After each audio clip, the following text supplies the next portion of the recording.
Don't overestimate yourself, but don't underestimate who you could be. That's a much better way of thinking about it. You know, psychologists of the careless sort, I would say, have been pushing the idea of self-esteem for a very long time, probably since the early 60s. You should be content with yourself the way you are. It's like, no, you shouldn't. Seriously, like, you're nowhere near what you could be. You're not even close. Right? And so that's a way more optimistic message. Like it's, you ain't seen nothing yet. That's the right message. And so I would say, don't overestimate yourself now, but don't underestimate your future self. And you have so much influence as an individual if you get your act together that you can't believe it. There isn't anything that has more influence than that. You have all the power that there is right where you are to put things right around you. You start now, you develop a noble vision, right, of who you could be. You start to put that into practice, develop some discipline, familiarize yourself with the great works of the past. Learn to read, learn to write, learn to speak, learn to think. Man, get your act together. You've got things to do in the world. The absence of your full being in the world leaves a hole that is filled by terrible things. At minimum, you have an ethical responsibility to ensure that the world doesn't devolve into something approximating hell. And at maximum, you have the responsibility, again, it's a heavy ethical responsibility to do everything that's in your power to make things as good as you could possibly make them in this sophisticated manner that takes you and your family and your community into account. And it's on you, right?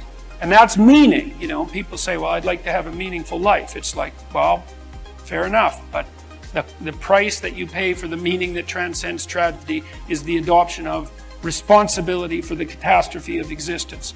But that ennobles you, right? It makes you into someone strong and someone competent and someone who's worthwhile and who lives in a manner that justifies their own suffering.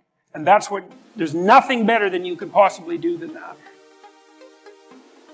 Although there is a very large number of ways of looking at the world, or perhaps a near infinite number of ways of looking at the world, there isn't a near infinite number of ways of acting in the world in a manner that actually is successful. So there are constraints on how you can interact with the world in a successful manner. Let's assume that you don't want undue pain and anxiety. We could just start with that, and I think that's a reasonable proposition. You can tolerate some pain and anxiety if it's in the service of something greater, obviously, but I just mean pointless pain and anxiety. We don't want any more of that than is necessary, and that means that you have to take care of yourself to some degree, but the manner in which you take care of yourself is severely constrained. This is partly why you have to be intelligent and careful and plot your way through life properly. You have to take care of yourself today, but you have to take care of yourself today in a way that doesn't interfere with you taking care of yourself tomorrow and next week and next month and next year and 5 years from now and 10 years from now. So you can't do just what you want to in the next hour, because if it's impulsive pleasure seeking, let's say, something like that, excess alcohol use or excess drug use or careless sexual behavior or betrayal of people to gain you something in the moment, you're going to pay for that. You're going to pay for it tomorrow. You're going to pay for it next week and next month and next year. So because you're going to exist in the future and because you have to live with yourself, there's only a certain number of ways that you can act that are going to work. But it's more than that.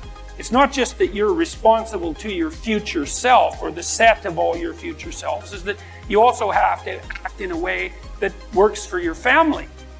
Because otherwise your family is going to disintegrate and break down and cause you and them all sorts of misery and grief. And not just your family now, but also your family into the future. And then not just your family either, but also your community. And so you have to set your aspirations so that they serve you in the broadest sense over a long period of time. And they also serve your family and they also serve your community. And that's a very tight set of constraints. And I think that the best solution to that set of constraints from a philosophical perspective, or maybe even a theological perspective, is to view the world as a place not of groups, but of individuals, of sovereign individuals who are responsible for their destinies, responsible for their families and for their communities. You learn to use minimal necessary force. It's like you don't defend yourself any more than you have to. Like, be careful. Don't push any harder than you need to, because all you do is you generate a counterforce by by pushing harder than you need to, and then you're in conflict. And you think, well, I like a little conflict. It's like, look, fair enough, a little conflict, man, no problem. It keeps your life kind of interesting, and maybe that's on the problem-solving edge. But a little conflict can become a lot of conflict very, very rapidly, and if you have any sense at all, that's not what you want. Especially if you have other... I call the course Personality and Transformations, and I think you could think about that as a restatement of the idea of being and becoming. And that's what you are. You're, for whatever that means, you're an entity that both is and is transforming. And there's a rule that goes along with that, which is don't sacrifice who you could be for who you are. Which means if you have to choose to transform in a positive direction or maintain your current position, then it's better to transform in a positive direction. Who are you? You're the thing that transforms who you are. But on top of that, you're the thing that transforms who you are. You are the thing that is, and you're the thing that becomes.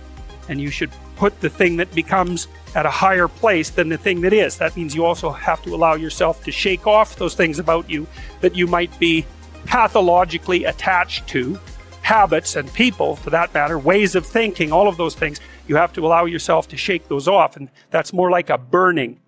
And you might say, well, I don't know what I should leave behind, and the answer to that is that's a lie. You know some of the things that you should leave behind. All you have to do is ask yourself. You'll come up with a list instantly of 100 stupid things that you're doing that you know you could stop doing. Some of them maybe you don't know you could stop doing. It's like, well, fine, leave those alone for now. But there's a bunch of things you perfectly know well that you could stop doing that would improve your life. What you could bring to the table that hasn't been brought to the table for years is an emphasis on individual responsibility. And the right way to do that, as far as I'm concerned, is to start with yourselves, is develop a vision for your life. You start to think about, if you could be who you could be, what would that look like? That's the beginning of a mature philosophy of being. If you could be the person that you would admire, who would that person be? How would you configure yourself? How would you configure your career, your education, your family, your use of time outside of work? If you wanted to be the noblest person that you could be, who was adopting the maximal amount of responsibility, how would that look? Then you need a strategy to put that into place. And that's the way you change things properly, and also the way you do the least amount of harm while you're changing them. And so it should be an individual focused set of ideas, and that way you can sidestep the identity politics traps, and that would be a very good thing. And I think a modern conservatism, which isn't really all that distinguishable from a classical liberalism, as it turns out, is to put tremendous stress on the responsibility of the individual. And one of the things that's wonderful about that, as far as I'm concerned, and I made reference to this a few minutes ago, is that you need a meaning to offset the tragedy of life. Otherwise, you just suffer stupidly, and you tend to make people around you suffer the same way. The way that you find that meaning is by adopting as much responsibility as you can. And what's also so fascinating about that is, you're characterized by an indefinite potential. It isn't easy to understand exactly what that is, that potential, but it's what people call you on when they say, you're not living up to your potential, whatever that is. That potential will be called forth from you as a consequence of adoption of responsibility, because it won't manifest itself unless you take on a load. You're not going to develop in all the ways you could develop unless you set yourself a serious challenge, because it takes the challenge to pull that out of you, and also to motivate you to rid yourself of all the weaknesses and personality flaws that you've accumulated across the years, and to let those disappear and burn off you. You need to load yourself up before the demands of life will be such that you will discipline yourself properly. And a noble goal is a very good way of beginning that. The truth of the matter is, as far as I'm concerned, that each of us has enough potential character, power of character, let's say, if it's properly manifested, to contend with that in a noble way, and to rise above it, and to transcend and to deal with it in large part, because we can make the world a much better place than it is for each of us individually, and for our families, and for our community. And we can constrain the malevolence, at least in our own hearts, and perhaps have a positive effect on those around us as a consequence. And that actually does make things better, and we actually can do that. And that's where the meaning in life is to be found. And that meaning, that goes along with the adoption of that kind of responsibility, is actually the antidote to the suffering. You know that perfectly well because all of you need a reason to get out of bed in the morning, especially on a rough morning, when things aren't going so well in your life. And there will be plenty of times when things aren't going so well in your life. And you still need a reason to get up and get moving and get out there. And if you have adopted the responsibility at an individual level to make things better, given how bad they are, if you've adopted the responsibility to make things better, then you have a reason to get up. And so one of the things that I've been stressing to people is that there's very little difference between the meaning in life that gives you fulfillment and that engages you in existence and the willingness to shoulder as much individual responsibility as you can possibly handle. Those are the same things.